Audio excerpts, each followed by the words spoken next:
Ya Pablo nos dijo que este es el cierre de una serie que el Consejo Nacional de Ministerios Verbo preparó bajo el nombre de El Sacerdocio del Creyente.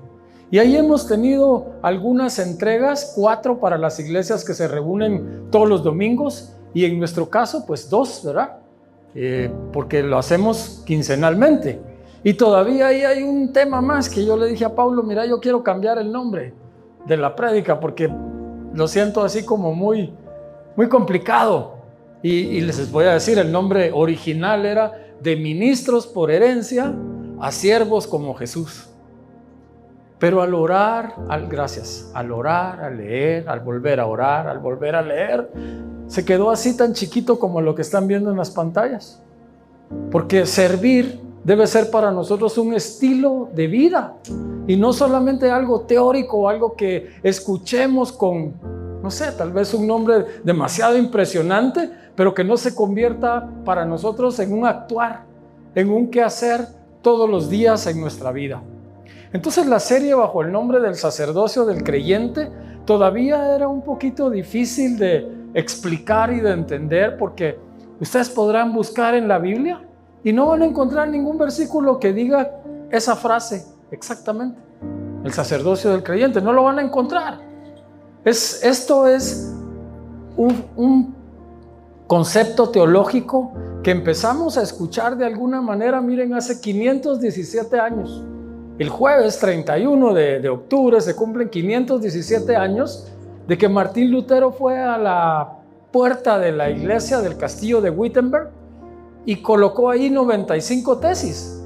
La número 37 es la que más se parece a este tema, pero ni siquiera ahí van a encontrar a ustedes con exactitud el tema del sacerdocio del creyente. Eso lo hemos ido desarrollando nosotros como creyentes, como sacerdotes del Señor. Hemos ido entendiendo de qué se trata, pero es un principio fundamental para la iglesia hoy. Y por supuesto fue Martín Lutero quien empezó a hablar de esto como parte de esa propuesta de reforma a la Iglesia Universal de aquel momento. Recuerden que él lo que buscaba era reformas. Era decir, miren, esto nos estamos desviando, volvamos al camino correcto.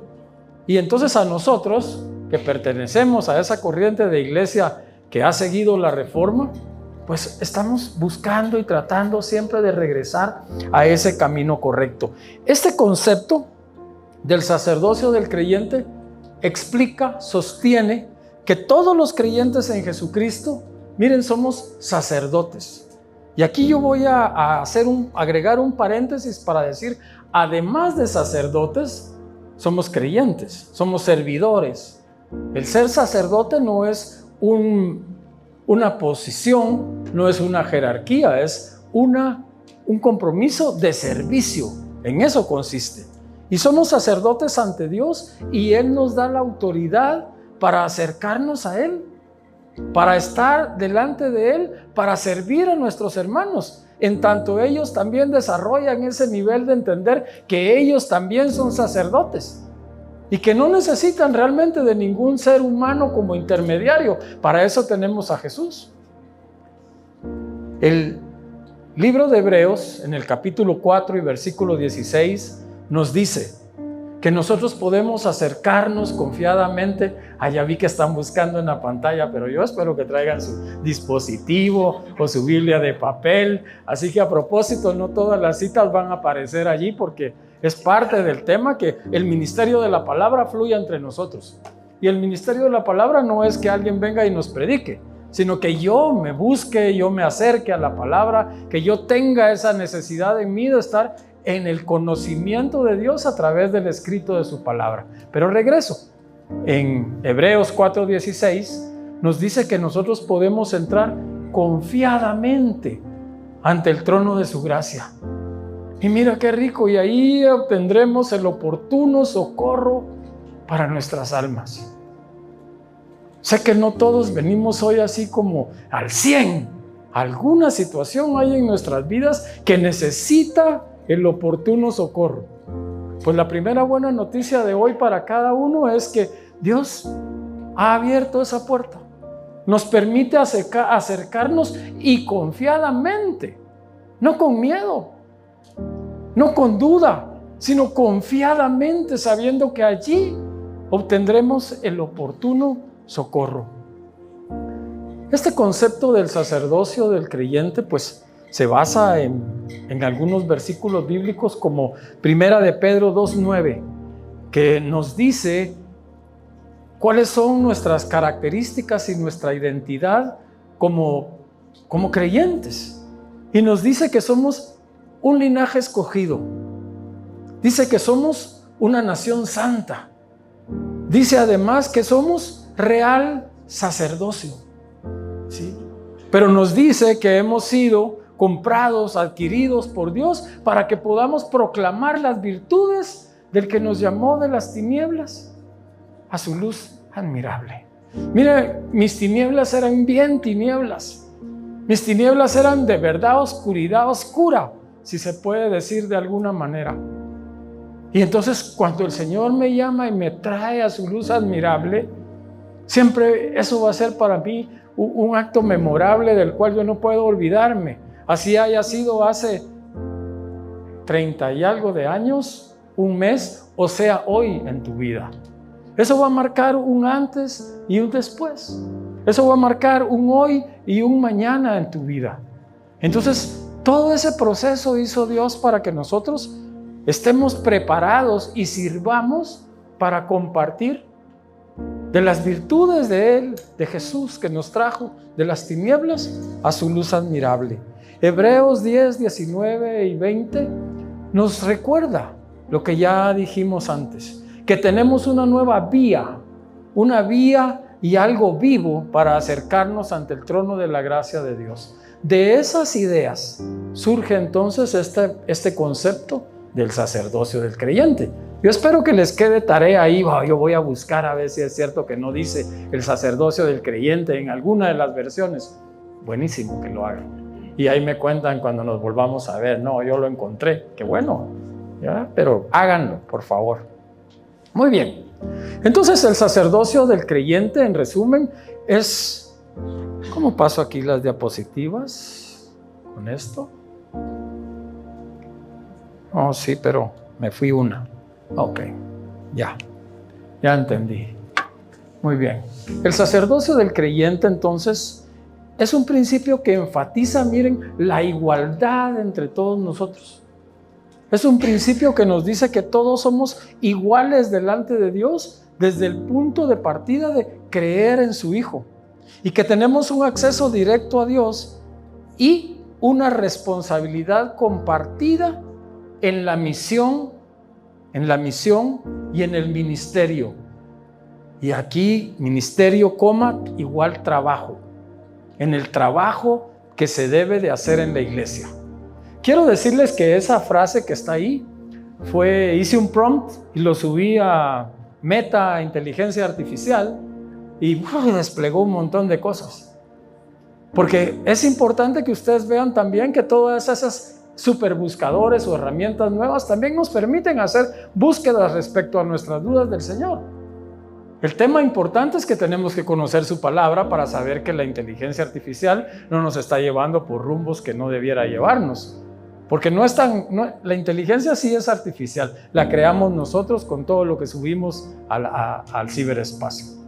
Pero ese concepto fue tomado de ahí, Meta IA, para que ya no le tengamos tanto miedo a ese tema de la inteligencia artificial. Hasta para predicar podemos usar las herramientas que Dios nos da. Entonces el sacerdocio del creyente es un concepto que nosotros debemos de construir para comprenderlo. En los tiempos de la salida del pueblo de Dios de Egipto, Él le dio algunas instrucciones a Moisés para hacer a un grupo de este pueblo que estaba saliendo de Egipto, hacerlos ministros, hacerlos servidores, como una herencia de Dios para ellos. Allí empieza el tema de lo que el CONA nos envió, ministros por herencia. Ok. Entonces Dios le dijo a Moisés y le dio instrucciones muy claras. Éxodo 29 es el capítulo del que yo tomaré 2 porciones. Y Dios le dice, entre algunas cosas, a Moisés: mira, toma a Aarón y a sus hijos y preséntalos en la puerta del tabernáculo. ¿Se recuerdan que Dios le dio a Moisés instrucciones claras y precisas de cómo hacer ese tabernáculo? Le dijo cuántos codos de largo, cuántos codos de ancho, cuál iba a ser la altura, el color de las cortinas, un montón de detalles. Y cuando nosotros lo leemos parece una narrativa histórica impresionante, pero mira, Dios te dice a ti hoy cómo quiere que sea tu vida. Y te da los detalles exactos de cómo Él quiere que tú construyas tu propia vida. Ese ejemplo de Moisés es nada más que algo que debemos de traer al hoy, para entender que Dios sigue hablando y sigue diciéndonos: la quiero así, la quiero de esta manera. No es como tú la interpretes, es como yo te estoy diciendo que debe ser. Y Moisés fue obediente y la construyó tal como Dios le dijo. Entonces Dios le dice: tráete a Aarón y a sus 2 hijos y ponlos ahí en la puerta del tabernáculo, y allí los vas a purificar, los vas a lavar. Para la cultura hebrea, la limpieza corporal es algo muy importante, el lavarse. Pero miren, mientras yo leía esto y oraba, decía: Señor, pero eso pareciera como si es algo solo externo. Yo me puedo lavar de manera externa y presentarme como limpio y puro, recién bañadito, ¿sí? Pero dije, bueno, Dios seguramente conoce la habilidad que nosotros tenemos como humanos para presentar lo externo. Pero ¿qué pasa de lo de interno? Bueno, Jesús sí nos pedirá que el cambio en nosotros principie de adentro hacia afuera y no solo una manifestación de lo externo. Pero pusieron ahí a Aarón y a sus hijos y fueron purificados, porque era importante que las personas, el resto del pueblo, los vieran y supieran que había un reconocimiento hacia ellos por esa pureza que Dios estaba permitiéndoles tener, que podían confiar en ellos en ese momento como sacerdotes, ministros. Sí, la palabra junta en algún versículo de la Biblia que no recuerdo ahorita dice que entre la entrada y el altar lloren los sacerdotes, ministros del Señor. Búsquenlo y léanlo, precioso el versículo, por lo que los sacerdotes deben hacer allí para el pueblo. Entonces el Señor le dio a Moisés estas instrucciones respecto a ellos y les dice: mira, y luego de eso, después de que los has lavado con agua, recuérdales que las vestiduras que utiliza Aarón son vestiduras santas. ¿Usamos nosotros alguna vestidura santa? Pensé yo cómo hubiese sido si yo hoy hubiera venido con un efod, con una mitra, con todo eso que ustedes ya conocen de la vestidura de un sacerdote. No sé cómo me hubieran visto, pero ya no usamos eso, porque ahora está en nuestro interior la presencia del Señor, porque ahora es en nuestro corazón donde se refleja todo eso, pero el concepto sigue siendo el mismo. Todo lo que tú haces hoy, padre, madre, como herencia lo darás a tus hijos. Y el sacerdocio no es simplemente para ejercerlo en una congregación o en las 4 paredes de una iglesia. Es en diferentes ámbitos de los que tú vas a enterarte el día de hoy. Entonces, esas vestiduras santas que Dios te ha dado, esa purificación que Dios te ha dado, será una herencia para tus hijos. Si ellos las tomarán y recordarán lo que tú les enseñaste, cómo tú los guiaste. Y los que ahora están todavía más chicos y no son: yo todavía no soy papá, pero lo serás. Yo no soy mamá, pero lo serás. Y en su momento tienes que recordar que toda esa actitud de vida que tú manifiestas de glorificar y de servir al Señor será algo que tus hijos tomarán y lo seguirán haciendo y usando generacionalmente. Muy bien. Hay otro versículo acá que sí está en la diapositiva y es el capítulo número 8 del libro de Números, pero específicamente el versículo 15.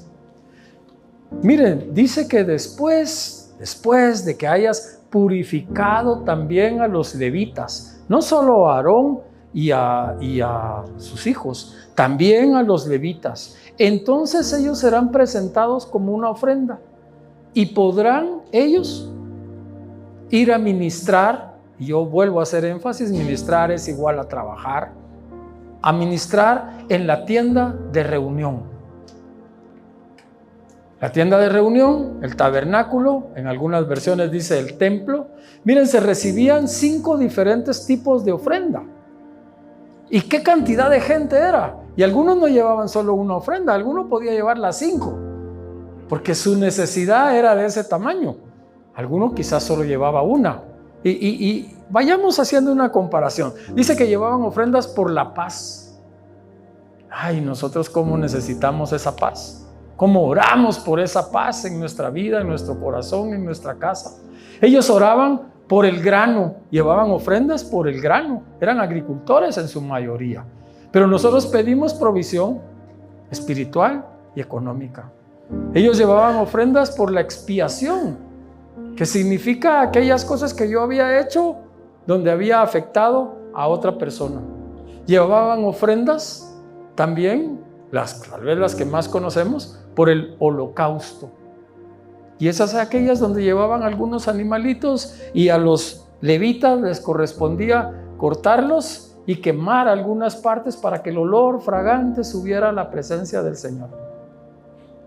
Bueno, todo eso era un montón de trabajo. Entonces Dios dijo, trae a Aarón y a sus hijos, pero también trae a los levitas para que le apoyen. Y hoy vimos aquí a un grupo de chicos. Algunos de ellos serán como Aarón y sus hijos, y otros serán como los levitas, y tendrán que estar apoyando a aquellos que el Señor ponga al frente de las diferentes actividades que se desarrollan, no solo en una iglesia, sino en todo lugar a donde el Señor los envíe. Este tabernáculo majestuoso que construyó bajo la guianza del Señor Moisés desapareció por las guerras, por todas las cosas que atravesó el pueblo hebreo en ese tiempo, y desapareció. Pero lo único que conservaron fue el arca del pacto. Y los hebreos sabían claramente que allí en esa arca estaba la presencia de Dios. Y llevaban el arca a todo lugar donde ellos iban. Había que ir a pelear a un lugar, ahí llevaban el arca del pacto. Había que estar en otro sitio, ahí llevaban el arca del pacto, porque ellos sabían que allí estaba la presencia de Dios. Hasta que un día perdieron una batalla contra los filisteos, y los filisteos se apropiaron de esa arca y se la llevaron a su campamento. Pero miren, esa arca era para el pueblo de Dios. Y entonces lo que empezó a ocurrir entre los filisteos fue una gran mortandad. Empezaron a morir y ellos dijeron, es por esa arca que nos trajimos. Devolvámosla, que se la lleven de regreso. Y eso hicieron. Dios había dado instrucciones de cómo debía de ser transportada el arca. Los israelitas la pusieron en una carreta, una especie de carreta para poderla llevar de regreso. Y en un momento va a caerse, y entonces Usa, un joven, estira la mano como un acto reflejo para evitar que esa arca cayera. Miren, él quería evitar que se lastimara el arca donde estaba. Él sabía la presencia de Dios. Pero Dios dijo, si alguien la toca, va a morir. ¿Se imaginan ustedes el miedo, el pánico que causó entre la población ver que con solo tocarla, Usa murió allí? En Pérez Usa, como se llama el lugar. Seguramente eso les causó miedo. Ya nos explicaron en la reunión pasada que no es lo mismo miedo que temor, así que ya no voy a explicar yo eso, pero les causó miedo, pánico. Miren, cuando la llevaron de regreso, nadie la quería en su casa. Nadie la quería, no sea que por error la tocaran y pasara algo. Pero entonces aparece ahí en escena un hombre con el nombre de Obed-Edom. Y Obed-Edom acepta que vaya a su casa a esa arca. Él sí, Obed, aquí hay otro Obed. Pero Obed-Edom acepta que vaya a su casa el arca.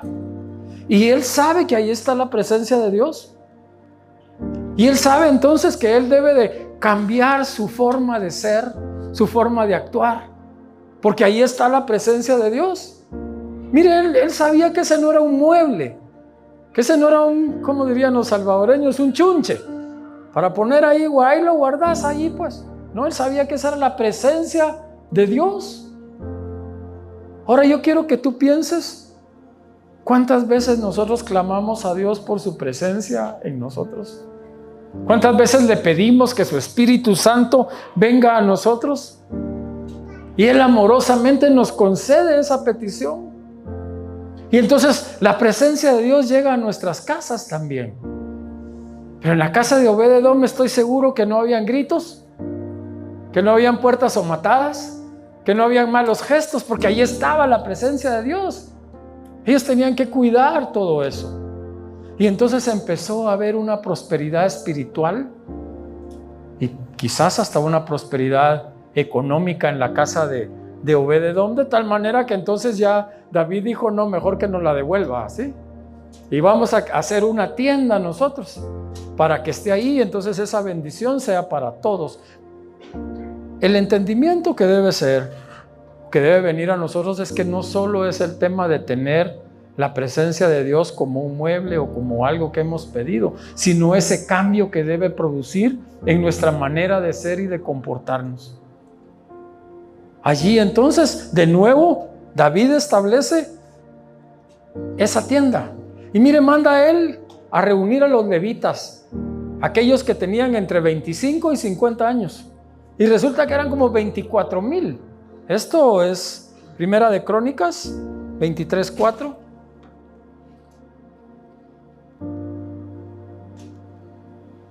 Bueno, en Primera de Crónicas 23:4, David reúne a los levitas. No está allí, perdonen, no sé. No está y no estará.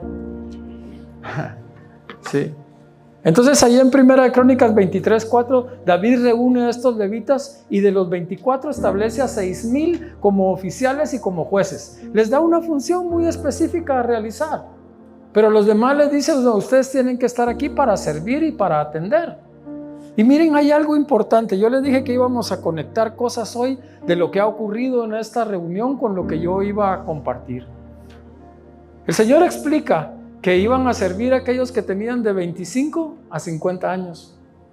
Y que cuando llegabas a 50 años tú tenías que entregar tu servicio. Y ya solo dedicarte a apoyar a aquellas generaciones que empezaban a tener 25, 26, 27. Miren, no tienen idea cómo nos cuesta a nosotros hacer el cambio generacional. ¿Cómo nos cuesta? Pero nuestra función después de los 50 años es otra. Apoyar a las nuevas generaciones para que lo hagan. Verbo Conexión es algo muy parecido a eso. Son jóvenes los que tienen a su cargo las cosas acá. Y los que tenemos más edad, estamos para servirles. Estamos para apoyarles. Miren qué cosa tan linda lo que el Señor está haciendo en medio de nosotros. Entonces 24,000 a cargo de esa tienda y los otros serían oficiales y jueces, 4,000 porteros. ¿Sí? ¿Cómo les llamamos nosotros ahora? Ujieres, ¿sí? Cuidando ahí la puerta, dando la bienvenida y haciendo todo esto. 4,000. Y otros, voy a ver la cantidad exacta, y otros se encargarán, dice allí, de poder utilizar los instrumentos de música y de poder cantar con los instrumentos de música. Bueno, esa tienda era muy diferente a la que había construido Moisés. Era más sencilla, era más simple. Pero ¿saben una cosa? Dios se agradaba de lo que ahí ocurría. Dios se agradaba profundamente de lo que ahí ocurría. Pero igual que el primer lugar, las situaciones que vivió el templo de Israel, del pueblo de Israel, los hebreos, hicieron que esta tienda también desapareciera. Pero Dios da una palabra de aliento, una palabra de esperanza a todos.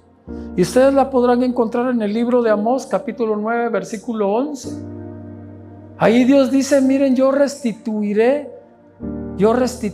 la gloria del tabernáculo caído o destruido de David. Yo lo restituiré, dice el Señor. Yo repararé las grietas. Yo corregiré sus portillos. Y hoy aquí hubo una palabra donde justamente nos decían: el Señor corregirá las grietas de tus paredes. El Señor levantará las grietas de tus paredes. Miren cómo el Señor viene hablándonos a lo largo de esta reunión. Podemos nosotros recibir con esperanza, con gratitud, eso que Él nos está diciendo. Esto fue escrito por Amós aproximadamente 800 años antes de que ocurriera un cambio trascendental.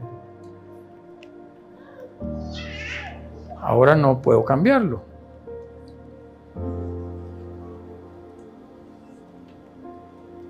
No sé si me puede ayudar alguien allá desde el control a pasar a la siguiente diapositiva. Sí, gracias. Bueno, 800 años después de que Amós dijera esto, llega a vivir entre nosotros Jesús. Y entonces es en Él que esa tienda de la que el Señor había hablado empieza a ser restituida, levantada y vuelta a edificar. Es en la persona de Jesús. Es allí justamente. Miren, es impresionante lo que ustedes tienen allí en pantalla. Porque Jesús dice allí que Él, aún siendo Dios, no se aferró a su condición de Dios, sino que temporalmente, agrego el temporalmente, se despojó de eso y decidió venir a la tierra y convertirse en un siervo, en un servidor, aún siendo Dios. Pero esa era lo que Dios tenía preparado para todos nosotros. Que Jesús viniera, que se empezara a restablecer lo que Él tenía preparado para que le sirviéramos. Y encontraremos entonces versículos que nos van a ayudar a seguir formando esa construcción de sacerdotes, o de sacerdocio del creyente, perdón. Allí nos sigue diciendo entonces en Juan 3:16, que es un versículo que todos conocemos. Dice que de tal manera amó Dios al mundo, ¿qué más? Que todo aquel que en Él cree no se pierda, sino que tenga vida eterna. Miren qué interesante, porque Dios está diciendo: el punto de partida para esto es que creas, pero no es el punto de llegada, es apenas el punto de partida.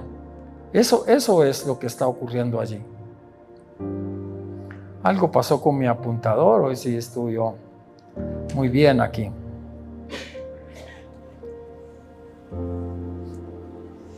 Bueno, ok. Entonces llega Jesús a nuestra vida con esa indicación del Padre: todo aquel que en Él crea no se pierda, sino que tenga vida eterna. Muy bien. Ahora nosotros ya sabemos qué tenemos que hacer para poder ser un creyente. Recibir a Jesús, y te voy a cambiar otra vez el orden, como nuestro Salvador primero y luego como nuestro Señor. A veces lo decimos en orden al revés, ¿verdad? Decimos que primero es Señor y después es Salvador, pero yo primero debo reconocer mi condición de pecado, de pecador, de aquel que comete muchas faltas, y no me gusta usar la palabra esa que mencioné antes. Y entonces tengo que entender que Él viene a mi vida para rescatarme de la oscuridad y traerme a su luz admirable, y a partir de ahí entonces Él se convierte en mi Señor. Cuando yo escucho lo que Él me da de instrucciones, cuando yo escucho lo que Él me dice y yo sigo exactamente sus instrucciones, como Moisés cuando construyó la primera tienda de adoración. Exactamente sigo sus instrucciones. Vamos a encontrar otros versículos que yo quiero compartir con ustedes. Voy llegando ya a ellos. Tengo que regresar aquí en esto. Ok.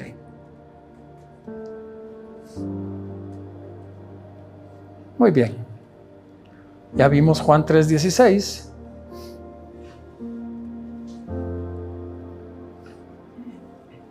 Y ahora yo quiero hablarles de el Evangelio de Juan, capítulo 1 y versículo 12.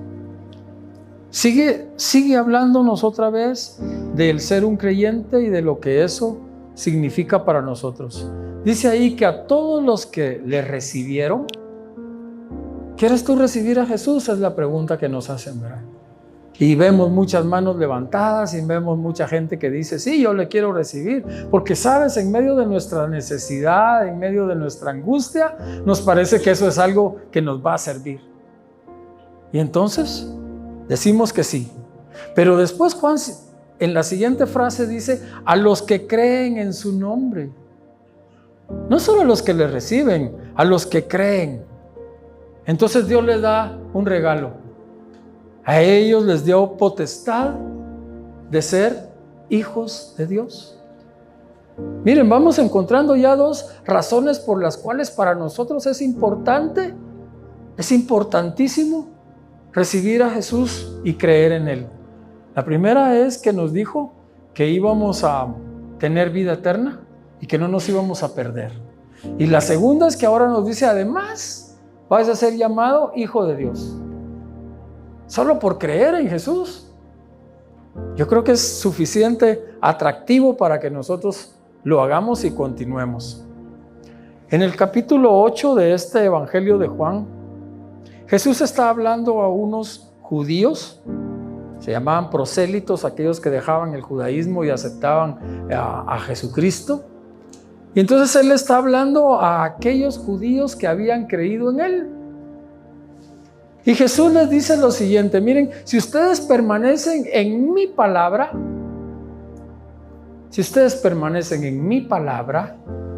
entonces seréis verdaderamente mis discípulos. Miren cómo Jesús sube el estándar aquí de las cosas, ya no solo seréis creyentes. Si permanecéis en mi palabra, entonces serán mis discípulos. Ese es un peldaño más alto que el de simplemente ser un creyente. Porque el discípulo hace lo que ve hacer a su maestro y no solamente cree en que el maestro está allí, que el maestro existe. No, ahora yo me involucro directamente en eso. Y Jesús les dice, y conoceréis la verdad. Muchas gracias. Pensé que solo los teléfonos inteligentes autocompletaban, pero no. Y sí, conoceréis la verdad y la verdad os hará libres. Miren, estos eran personas que habían recibido a Jesús, que decían creer en Jesús, pero en ese momento surge en ellos este conflicto que aparece en el versículo 33 y le dicen a Jesús, pero mira, nosotros somos hijos de Abraham, de Jacob, de Isaac. Nosotros nunca hemos sido esclavos. ¿Has escuchado tú decir a las personas, pero es que yo soy bueno? Si yo no le hago mal a nadie, yo no ando matando, ni robando, ¿por qué tengo yo que creer en Jesús y ser su discípulo si yo soy bueno? Es exactamente la misma actitud que tenían estas personas en ese momento. Jesús tiene que explicarles y decirles, no, mira, de lo que tú vas a ser libre es de la esclavitud espiritual que el pecado produce en ti. Jesús tiene que explicarlo. De igual manera que nos lo explica a nosotros hoy cuando pensamos de la forma en la que les acabo de mencionar. Yo soy bueno. Yo no necesito, yo ahí estoy bien. Pero no es así. Santiago, hermano de Jesús, en el capítulo 2 de su libro, hay un versículo que debemos de atender. Santiago 2:19. Él está hablando a todo aquel que va a leer su libro, su carta, y dice, mira, tú crees, 2:19, que Dios es uno, y haces bien. Ese es un buen principio. Pero quiero que recuerdes, dice Santiago, que también los demonios creen. Entonces, de ser un creyente, debemos de dar un paso más para convertirnos en discípulos. En discípulos. ¿Has escuchado tú esa frase popular que dice, más vale creer que dejar de creer? Como quien dice, por si las dudas, ¿verdad? No, está bien, yo creo en Jesús, pero ahora lo hago mi Señor y empiezo a caminar y a hacer las cosas como Él me ordena y como Él me dice que yo debiera de hacerlas. Regresó, se terminó. Hoy se está peleando conmigo este aparatito. No les digo.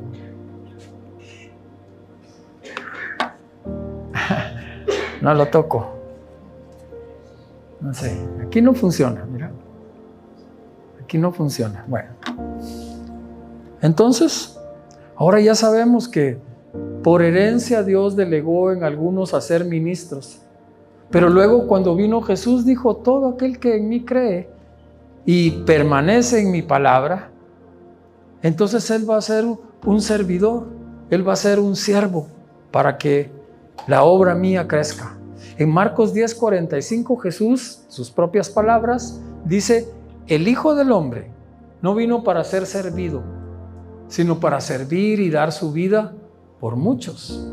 Miren, qué mayor ejemplo de servicio.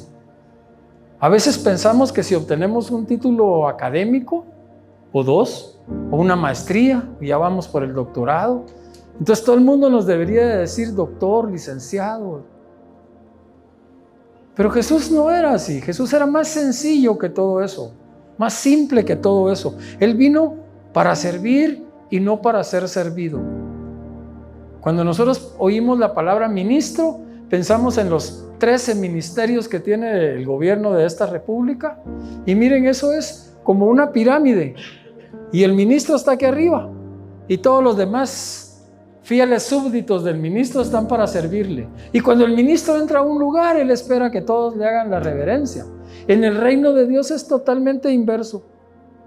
El ministro, el servidor, está acá abajo para soportar, para servir a todos los demás. Esa es una diferencia enorme de lo que Jesús vino a enseñarnos. Él vino a enseñarnos.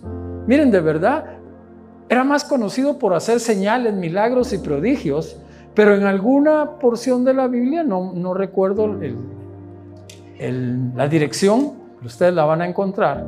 Jesús le dice a sus discípulos, es necesario que vayamos allá para que yo predique, porque a eso he venido.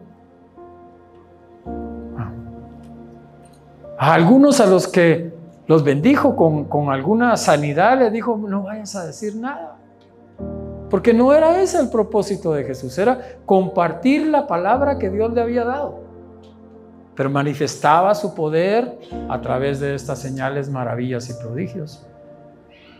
Pero su propósito era justamente servirnos y enseñarnos que hay una palabra que Dios nos dio para que nosotros la podamos seguir, conocer y establecer. Jesús vino a rescatar lo que se había perdido. Jesús vino a que esa relación rota entre Dios y el hombre, que estaba cortada, se reparara. A que tu servicio de internet otra vez funcionara. A que tu celular otra vez se conectara y empezaras tú a poder hablar con el Señor confiadamente, sabiendo que el oportuno socorro estaría allí. Jesús se presenta a sí mismo como un estándar de servicio que realmente creo que no hay comparación y que nadie podría tener algo similar, pero que nosotros debemos de luchar cada día por imitarle. Y algo bien importante es que Jesús no nos habló teoría. Jesús no nos habló teoría. Jesús nos habló de algo que estaba en la práctica. Mira, Él iba donde los necesitados, pero también estaba en las casas de aquellos que tenían muchos recursos. Aunque la gente criticara esa actitud, Él iba con todos, Él iba con los que estaban enfermos espiritualmente o físicamente. Él los visitaba y los atendía. Jesús no se detenía para nada, Él visitaba las casas, pero también se reunía con multitudes. Mire cómo nos enseña Él a nosotros de lo que debemos de hacer. Él nos dijo, si alguien te golpea en una mejilla, ¿me ayudan? Pon la otra, ¿cierto? Y mira tú cuando a Jesús lo llevaron después de sus 3 juicios y lo llevaban por todo ese camino hasta el Gólgota. Mira tú todo lo que le hicieron. Pero Jesús No levantó la voz, no levantó la mano. Dice Jesús que si alguien nos pide llevar una carga por 1 milla, nosotros le llevemos 2. Que nuestro nivel de servicio debe ser más allá del que la gente espera. Todavía en medio de nosotros hay quienes dicen, ay, me va a servir con algo quiere. ¿Sí o no? Pensamos, no, aquí tiene que haber un doble fondo, algo quiere. No, simplemente es porque estamos para servir y para extendernos hacia los demás, sin esperar absolutamente nada a cambio. Jesús nos enseñó que debemos amar a nuestro prójimo. Cuando Jesús ya estaba en la cruz, vio a todos los que habían participado en ese acto de su crucifixión. Y Jesús abre su boca para decirle al Padre, Padre, perdónalos porque no saben lo que hacen. Entonces Jesús no nos enseñó una teoría. Sí hemos visto hoy cómo se organizaron los sacerdotes y podemos pensar cómo de alguna manera se abusó de esa figura para decir yo soy sacerdote, yo estoy por encima de ti. Hoy sabemos que Jesús, siendo el Hijo de Dios, vino para servirnos y por lo tanto esa jerarquía y toda esa forma que se presenta no va más. Jesús mismo, en Efesios 4:11, se nos dice que Jesús constituyó a algunos como apóstoles, a otros como profetas, a otros, gracias, no está tampoco, a otros como evangelistas y a otros como pastores. Hoy está divertido este juego de las pantallas, ¿no? Pero bueno, Jesús nos constituyó. Y miren cada una de las cosas que yo mencioné, aunque dice que a uno lo hizo apóstol, a profeta, evangelista, maestro, pastor. En nuestra mente y la forma que hemos sido enseñados es como una estructura piramidal, como la del ministerio de trabajo. Y vemos al Señor apóstol allá hasta arriba, cuando en realidad el apóstol es aquel que sirve plantando una iglesia, dándole seguimiento a la iglesia, cuidando a los hermanos que Él dejó ahí porque ya se fue para otro lugar. Cuando entendemos que un profeta es aquel que permanentemente está metido en la palabra del Señor y en la oración para propiciar que Dios le hable y le dé una palabra que Él pueda compartir con los demás. Y mientras el Señor no le dé palabra al profeta, calla. Y lo mismo hace con un evangelista y con un maestro y con un pastor. Es el Señor el que establece. Yo no puedo levantar la mano y decir, mira, yo quiero ser evangelista. Porque es el Señor el que constituye a cada uno. Entonces, cuando tú sientas que estás fluyendo en una de las funciones que Dios nos da para trabajar y para actuar, sigue adelante. No te detengas. No esperes la aprobación de los demás. Tú sigue adelante, tú esfuérzate en lo que estás haciendo. Mira, algo importante y que creo que en Ministerios Verbo nos ayuda a entender esto es que no hay nombramientos para ninguna de esas funciones que yo acabo de mencionar. Pero seguro que tú conoces a alguien que ha plantado más de una iglesia y que luego sigue regresando ahí a visitarlos, a ver cómo van, a orar por ellos. Pero nadie le ha dicho tú eres apóstol, pero él lo está haciendo.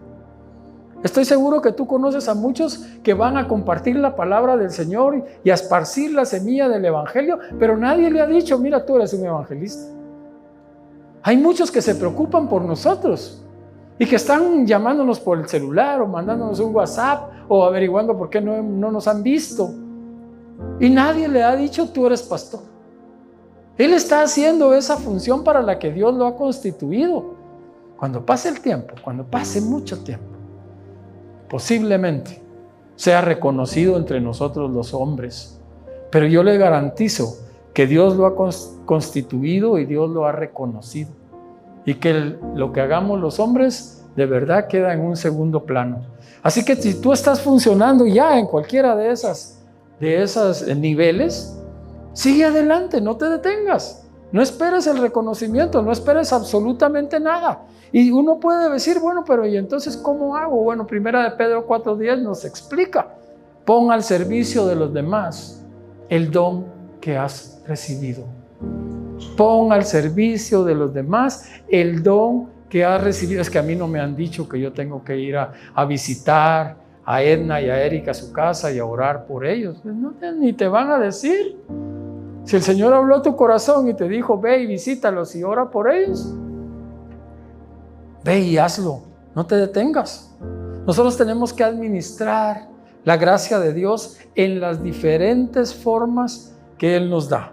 Primera de Pedro 4:11 continúa allí. El que habla, háblelo como quien expresa las mismas palabras de Dios. No tus ideas, no tus conceptos, no tus criterios. Lee la palabra, llénate de su espíritu y entonces tendrás aquello que debes hablar. El que presta algún servicio, dice ahí, hágalo con la fortaleza que Dios le proporciona. Y si nosotros hacemos eso, Dios será alabado y glorificado en todo lo que nosotros hagamos, porque siempre lo hacemos en el nombre de Jesús, a quien sea la gloria y el poder por todos los siglos. Muchas maneras de servir las vamos a encontrar en Corintios, muchas maneras de servir, pero un solo Dios. Muchas maneras de servir, pero un solo Dios. El mensaje de hoy es, no nos detengamos, no nos quedemos a la expectativa de qué es lo que tengo que hacer, dónde es que lo tengo que hacer, cómo, quién me va a mandar, quién me va a decir. El Señor. Y por eso es tan importante, y yo repito, que el ministerio de la palabra está en nosotros, que la lectura de la palabra sea algo que nos anime todos los días constantemente, que nuestros tiempos de oración sean fuertes y profundos para que entonces el Señor nos diga qué quieres que nosotros hagamos, qué quiere Él que nosotros hagamos, perdón. A veces se nos dice, yo veo en ti que funcionarías para esto. Bueno, y como hay que apoyar, vamos y lo hacemos, ¿verdad? Pero el Señor, cuando Él nos habla, ahí fluimos, ahí de verdad nos movemos con todo el poder que Él nos da. Y en los demás aspectos servimos y apoyamos, pero a veces no alcanzamos el nivel de excelencia que quisiéramos tener. Cuando yo pienso en este tema de servir y en el contexto que lo estamos hablando, quiero mencionarles hoy 3 áreas donde Dios quiere que nosotros sirvamos con todos los dones ministeriales o espirituales que Él nos ha dado. Porque yo quiero decirte, por lo menos uno tenemos. No hay ningún creyente discípulo del Señor que pueda decir, es que yo no tengo ningún don. Eso no existe. Hay algunos que tienen más de uno. Y de verdad, yo tengo que decir, he visto algunos hermanos que yo digo, este tiene los 5 que dice el ministerio quíntuple. Nadie lo reconoce así, pero yo lo veo y es mi ejemplo, ¿verdad? Entonces, tenemos muchos más. El de dar palabra de sabiduría, el de dar palabra de ciencia, el orar por sanidades, todas esas cosas que el Espíritu Santo nos dio a nosotros. Todos tenemos por lo menos un don, pero es para servir ¿en dónde? 3 lugares. Y yo no voy a establecer un orden de importancia ni de jerarquía, pero quiero decir que el primer lugar donde nosotros debemos de servir es nuestra casa. Es nuestra casa. Y Dios me trajo esto a mi mente y decía, y dice su palabra, nadie que no gobierna su casa puede gobernar la casa de Dios. Por eso te menciono en primer lugar tu casa. Pero es que ahí en mi casa el que debe servir y el que gobierna es mi papá. No, tú eres hijo, tú eres hija. Y entonces tienes muchas cosas que hacer en el servicio al Señor, allí en tu casa. Honrar a tus padres para empezar. Bendecir a tus padres para empezar. Tener una conducta de la cual ellos se sientan satisfechos y sepan que aquellas vestiduras de Aarón están pasando ahora, aunque te queden grandes todavía, pero algún día las vas a llenar totalmente. Y tus papás van a empezar a ver eso. ¿Dónde debo yo de servir entonces? En mi casa, con todos los dones que el Señor me dio. El que sirva con diligencia. El que tiene una palabra que la explique y la exponga con diligencia. El que tiene que motivar a su familia para que se reúnan a leer la palabra, a orar. Ese eres tú porque eres sacerdote creyente discípulo. Ese eres tú. El segundo ambiente o lugar donde tú tienes que hacer esto es donde trabajas, donde tú estudias. Ahí donde tu testimonio será tan impactante para decir: soy un sacerdote creyente, discípulo de Jesús. Y todo lo que yo hago, lo que yo digo, refleja justamente que Él es mi Señor. Y todo lo que yo hago hace ver a los demás, a veces quizás sin tener que hablar, que yo soy un sacerdote creyente, discípulo de Jesús. En la casa, en el lugar de trabajo o en el lugar de estudio. De verdad yo sé lo difícil que es. En algunos momentos doy clases en la universidad, yo veo el ambiente ahí de los jóvenes y digo, qué presión la que tienen para manifestarse como sacerdotes, creyentes, discípulos del Señor. Qué complicado con toda esa presión social que ahí se ejerce. Con cómo dejar, no ser cool, ¿sí? Cómo de pronto ser así como el recha. No importa. Jesús creo yo que fue así, pero se mantuvo y continuó. Y no se echó atrás, porque Él vino a darnos un modelo de servicio, un modelo de cómo vivir una vida diferente y no acomodada a lo que tengo a mi alrededor. Peleamos una batalla cultural, totalmente claro. Peleamos una batalla cultural. Y somos guerreros fortalecidos por el Señor en medio de eso. Así que allá en el colegio, en la universidad, en cualquier lugar de trabajo donde el Señor te lleve, recuerda que tú eres un sacerdote creyente, discípulo del Señor.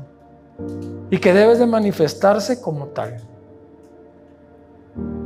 Y por supuesto el ambiente en el que todos pensamos desde el principio, eso es para servir a la iglesia.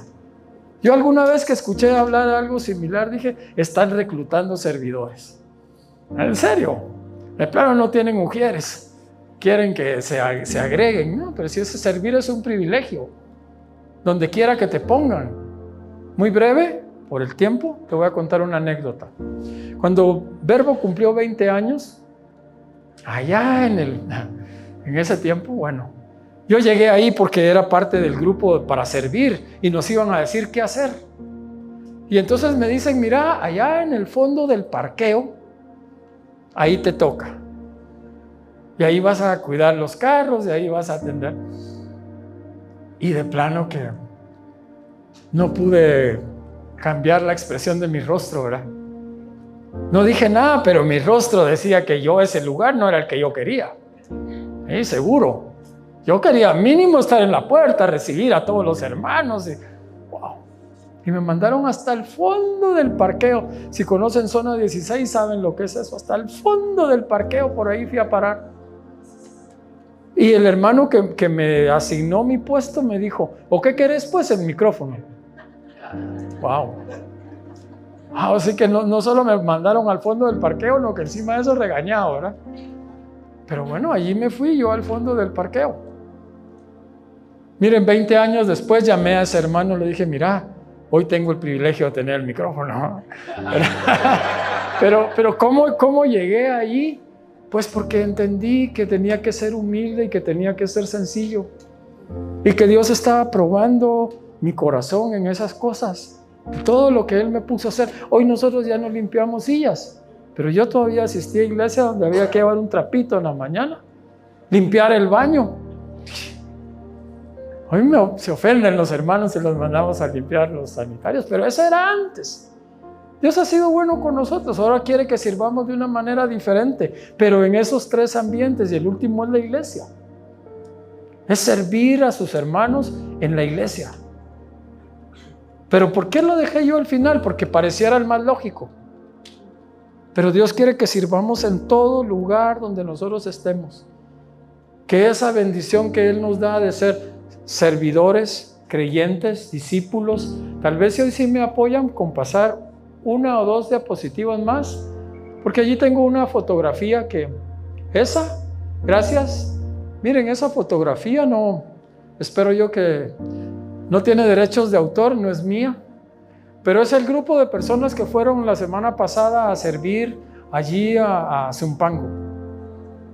Y ellos publicaron esta fotografía. Y a mí me pareció muy adecuado colocarla porque para seguir el ejemplo de Jesús y ser un sacerdote, discípulo, debemos hacer justamente eso, servir. Yo estuve solo 3 horas de un día miércoles por allá por Zumpango, pero yo sé que algunos estuvieron más tiempo, los 3 días completos y durante muchas más horas. Pero miren, allá hay un grupo de personas en una labor de servicio que es no pública, de la cual no todos se enteran, pero el Señor se alegra de lo que hacen. Así que si queremos nosotros ejercer ese sacerdocio, debemos de seguir el ejemplo de Jesús, que es nuestro sacerdote. Pasemos a la última diapositiva, por favor. Miren eso. Servir es la mejor manera de ejercer el sacerdocio. Ah, no, la mejor manera es predicar, porque ese, ¿qué nivel? No es cierto. No es cierto. La mejor manera de ser sacerdote, discípulo del Señor, es servir. Allá en el parqueo, en el fondo. Allí. Donde sea que el Señor te ponga. La mejor manera es servir y reflejar que nosotros tenemos una vida nueva. Que las cosas viejas han pasado porque Jesús con su luz admirable ha llegado a nosotros. Allí esa es otra foto sin derechos de autor, pero conocerán a Sofi, ¿verdad? Bueno, ahí estaba ella. Y yo la vi atendiendo a los niños, a los adultos, y hasta había una señora ahí originaria del lugar con su teléfono pidiéndole el número. Y yo así, ¿verdad? Y oigo que la señora le dice, dame tu número, nos vamos a whatsappear. Qué nada, ¿verdad? Qué bendición. Miren, había una brecha generacional. La señora debe haber tenido más de 40 años y Sofía es una jovencita. Pero su servicio le permitió conectarse con esta persona. Le permitió que la persona dijera, aquí hay alguien en el que yo puedo confiar. Aquí hay alguien en quien yo quiero que sea mi amiga. Y por eso puse esa foto allí. Porque creo que es un buen ejemplo de lo que Dios nos ha llamado a hacer y hacer a todos nosotros. Recuerden ustedes que el Evangelio de Mateo no dice vayan y hagan creyentes. ¿O sí? ¿O yo me equivoco en las versiones que he leído? ¿Sí? Justamente dice vayan y hagan discípulos. Entonces Jesús claramente está diciendo, bueno, atrae a todos para que sean creyentes, pero ahora enséñales a ser discípulos. Enséñales a servir, porque yo no vine para servir, para ser servido, sino para servir. Hoy no preguntamos si en medio de nosotros hay alguien que nos visite por primera vez, pero yo me atrevería a hacerlo para saber si en medio de nosotros hay alguien que nos visita por primera vez. No, todos somos de la familia aquí de Conexión. Muy bien. Quiero decir a los chicos que cierran su ciclo en Destino y en la Escuela del Reino, que Dios los ha estado preparando para que sean servidores de Él. Cuando vuelvan a sus congregaciones, cuando regresen a sus países, no pierdan de vista que el Señor los está preparando para ser servidores. No a todos les van a decir, aquí está el micrófono, ahorita. Pero si sirven donde el Señor los ponga a servir y a funcionar, Él sabe qué tiene preparado para cada uno de ustedes en el futuro. Lo importante es servir. Lo importante es servir. Si en medio de nosotros hay alguien que no ha terminado de resolver esa duda en su corazón, como hebreo digo en su corazón y si fuera griego diría en su mente, no ha terminado de responder a esa duda y decir, yo tendré que creer en Jesús. ¿Será que yo tengo que creer en Jesús? Sí, porque si no vas a encontrar la vida eterna. Eso es lo que nos dice Juan 3:16. Y no vas a dejar de estar perdido aunque creas que conoces el rumbo. Y no vas a poder ser llamado hijo de Dios. ¡Ay, qué conveniencia la que tiene eso! Entonces yo hoy quiero terminar haciendo una oración por aquellos que aún han tenido esa duda de recibir a Jesús como su Salvador, de creer en Él como el Hijo de Dios, de saber que Él es el camino, la verdad y la vida, y que nos abre ese espacio para poder ir al trono de la gracia confiadamente. Yo quiero orar por ti esta mañana y tal vez pedir nada más a miembros del consejo, si pueden levantar su mano para que los identifiquen. Allá veo 1, 2, ok, aquí en la parte más oscura yo no veo, pero bueno, si tú haces esa oración hoy conmigo, no te voy a pedir que te levantes ni que pases aquí al frente, porque eso es algo íntimo entre tú y Dios. Pero sí te voy a pedir que al terminar de la reunión busques a uno de los miembros del consejo que levantó la mano y le digas: mira, yo hoy por primera vez en mi vida acepté y recibí a Jesús como mi Salvador. Y ellos te van a servir y ellos te van a guiar y ellos te van a enseñar qué es lo que debes seguir haciendo para caminar en este bello camino que se llama Jesús. Amén. Entonces le pido a los demás sacerdotes, discípulos, creyentes del Señor, que intercedamos en este momento como nuestra función sacerdotal. Padre, en el nombre poderoso de Jesús, quiero darte a ti la gloria y la honra y la bendición que nos da, Señor, de poder acercarnos a ti, de poder en esta mañana, Señor, dejar toda duda, de dejar toda incertidumbre y poder recibir a Jesús como nuestro Salvador, de poder decir: Señor, basta ya, ya no quiero guiar mi vida por mí mismo, necesito que tú vengas y me rescates de allí donde yo me encuentro. Necesito que tú me traigas de la luz, de las tinieblas a tu luz admirable y empezar, Señor, a caminar contigo el resto de los días de la vida que tú me des. Quiero servir en mi casa, quiero servir en mi trabajo y si a ti te place, quiero servir en tu iglesia, Señor. Pero hoy quiero dejar atrás toda esa incertidumbre y toda esa duda, porque hoy he aprendido que yo te necesito en mi vida, Señor. En el nombre de Jesús, en el nombre poderoso de Jesús. Si algunos de los asistentes hemos dejado el servicio por ahí en pausa, si hemos dejado de servir con intensidad, mira, cuando la palabra nos dice que debemos de volver al primer amor, ahí está incluido ese tema. Cuando la palabra nos dice vuelve a tu primer amor, también es justamente volver a esos niveles de servicio que teníamos quizás antes y que de pronto hemos empezado a bajar. Hoy es el tiempo. Hoy es el tiempo en el que el Señor está llamándote.